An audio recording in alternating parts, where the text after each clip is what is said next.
Hey guys, Tony here again. Thanks for watching another episode of the Sit Down. I been in a different location today. I just had to get something off my mind. It's actually a couple of things, but I want to just get into some breaking news that I just found out. The CEO of the insurance division over at UnitedHealth, Brian Thompson, was murdered this morning in New York City and Manhattan at Investors Day for the company, for UnitedHealth. It's just crazy in 2024 we're still seeing acts of violence like this taken on our own soil.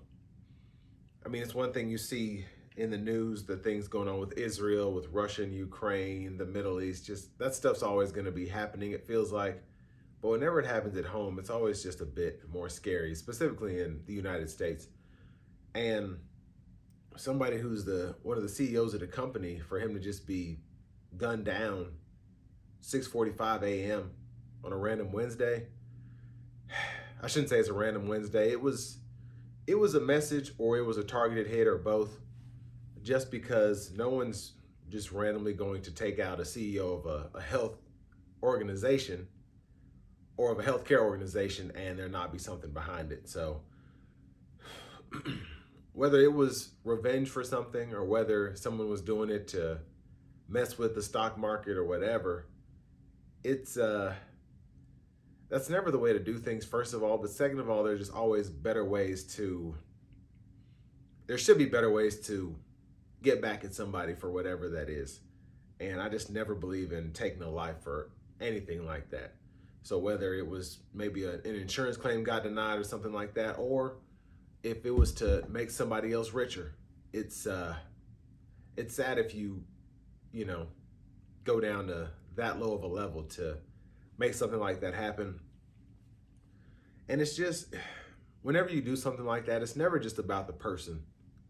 It's about the person's family, the company that guy was working for that depends on him. And then just the aftermath of just an event like that happening. Who knows what the ramifications could be 5-10 years down the road. If you're doing that because you think that company is greedy, what if it gets worse because of this? Or if you're doing this to get revenge for a person that maybe didn't get a claim filled or whatever, they couldn't afford to get a transplant, whatever that may be, you're just making it worse on the next person. So, and then of course, if you're just doing it for money, you'll get yours in the end. But I want to give my condolences just to not only the people at UnitedHealth, Brian Thompson's family, but also just to the people that were in Manhattan that had to see that, the people in the world that are having to deal with that, because somebody who goes to work every day and does their job and is just doing what they're supposed to do,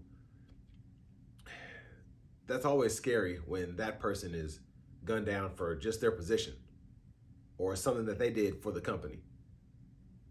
And if we can't go to work and live our life as an American, what are we doing?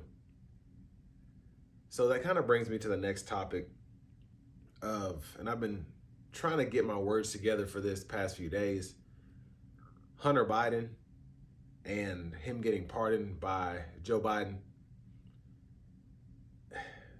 I mean, what'd you expect? This guy, and this guy's a father at the end of the day. I have a daughter. If my kid did the craziest thing you could think of and I'm able to get her out of it, as much as that'll tear me up and I'll be very angry, I couldn't just be like, oh no, you're gonna have to go to prison. I just couldn't do it. Especially for the crimes that they're saying that he committed. I don't know if there's anything, and it was bad stuff. And the whole laptop situation, I will say that was coincidental that was hidden from the electorate right before Biden was elected. Just everything that was in that laptop, the crimes that were apparently recorded or they're a record of on that laptop. That whole situation's a mess. But at the end of the day, Joe Biden has pretty much, I guess it's one son left. I don't keep up with him like that, but I know his oldest, I think, died, and then some other things just happened with that family.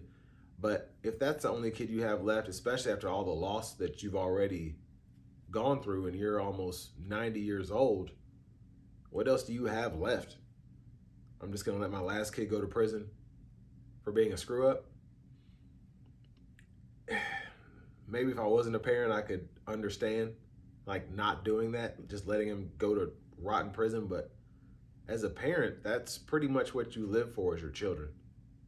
And I know that firsthand now. So I can't be mad at Joe Biden for pardoning his son, even though he is the president of the United States. And Hunter Biden did commit those crimes.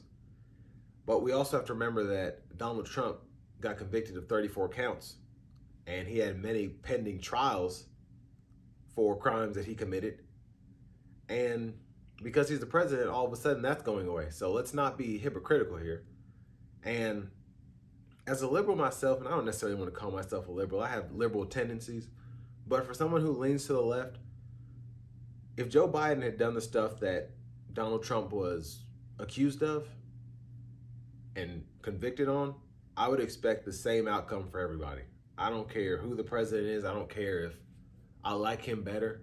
Heck, if Obama did that, if anybody did that, Dr. Martin Luther King Jr., if he had done that stuff, I'd be like, all right, well, he broke the law. He's got to go to jail. He's got to go to prison. Or he has to suffer the consequences, whether it's fines, whatever.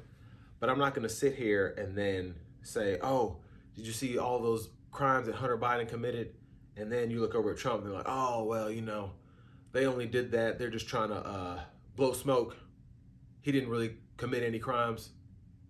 It's hypocritical, and it's sad, really, because that goes to show that you're trying that hard to cheat for your side, or you're just that delusional that you don't understand that if someone commits a crime, they commit a crime. If they're convicted of a crime, they suffer the consequences, period. It doesn't matter who it is.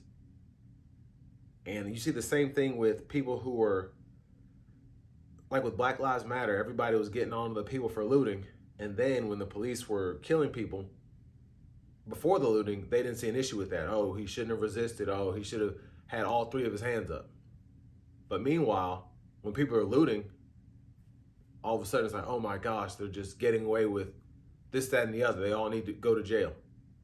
And then these same people saying that the January 6th riots didn't happen, or that they shouldn't be convicted.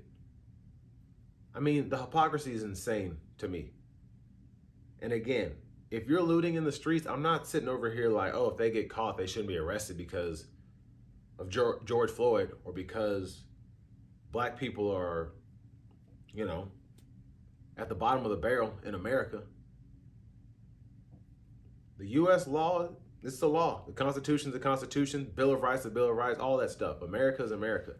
And in 2024, it doesn't matter if you're gay. It doesn't matter if you're black, if you're Mexican, if you're white. You abide by the same rules as anybody else on paper. So dismiss me with the nonsense. Joe Biden pardoned his son like any other parent would. And I guarantee you, if Donald Trump pardoned Don Jr. for the same stuff, y'all would be like, oh, it wasn't even that bad. But because it was a Democrat that did it, like it matters, all of a sudden you're like, oh, you know, we should throw the book at him. This is the worst thing that's ever happened. Like the Hillary Clinton emails. Like, what? You can compare apples to oranges all you want, but those of us that are paying attention know what's going on, and that's why we voted the way we did in this past election. And that's why we'll continue to vote the way that we do. Because right is right, wrong is wrong. And you can try and say, oh, well, I did it for taxes. I did it because I'm worried about the economy. You know why you did what you did. And I know why you did what you did. That's why I'm here making this content. So you know that I know, and I'm not the only person. So just keep your eyes out. We're coming. I want to thank y'all for watching another episode of the Sit Down. Again, your host, Tony. I'll catch you on the next one.